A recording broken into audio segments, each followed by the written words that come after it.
পদ্মজা উপন্যাসের হৃদয় ছোঁয়া একটা লাইন মনে পড়ে গেল। এই যে হাতটা ধরলাম, আর কখনোই ছাড়ছি না তোমায়।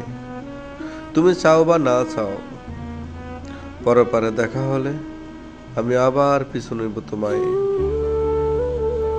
তবে বেঁচে থাকতে তোমাকে কোনোদিন ভুলবো না। তোমাকে দেখবার তৃষ্ণা আমার কখনোই মিটবে না। আচ্ছা বলো তো, কেন কালো অন্তরে ছড়িয়েছিলে ফুলের সুবাস?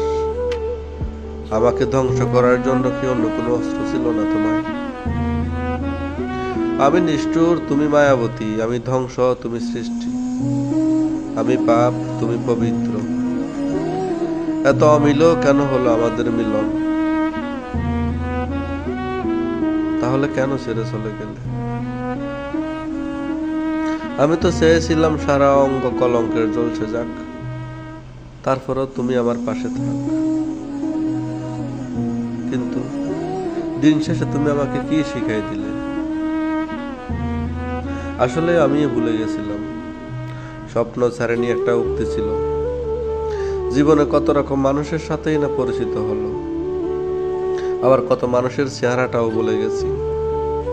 মানুষের চুপচাপ ধীরে ধীরে চোখের সামনে থেকে আড়াল হওয়া দেখে এখন আর অবাক লাগে না। যার সাথে আমার যতটুকু পথযাত্রা লেখা আছে, সে ততটুকু রাস্তায় আমার সাথে হাঁটবে। মাঝপথে আলাদা রাস্তায় ঢুকে পড়লে আমি এখন আর আশ্চর্য হই না, কারণ চিরবাস্তব হলো মানুষ তার পছন্দের জায়গায় ছুটে যাবে।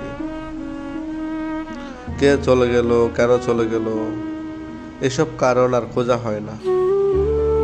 আমার সাথে তার এটুকুই পথ চলা ছিল, আমি এটাই বিশ্বাস করি। মেনে নেই সবাই তার গন্তব্যস্থল খুঁজে পাক, আমি কারো শেষ গন্তব্য হব এটা কিন্তু জরুরি না। তুমিও ভালো থাকবে, তাকে নিয়ে আমার কোনো আফসোস থাকবে না। এরকম কত মানুষ চলে গেল রাস্তায় মাঝপথে রেখে, এখন আর অতটা ভাবি না। তবে এটুকু বলতে পারি, প্রতিটা মানুষ আমার লাইফে আসা মানে এক একটা গল্প লিখে চলে যাওয়া। ধন্যবাদ তোমাকেও নতুন গল্পের শুভাকাঙ্ক্ষী হওয়ার জন্য। ধন্যবাদ তোমাকে।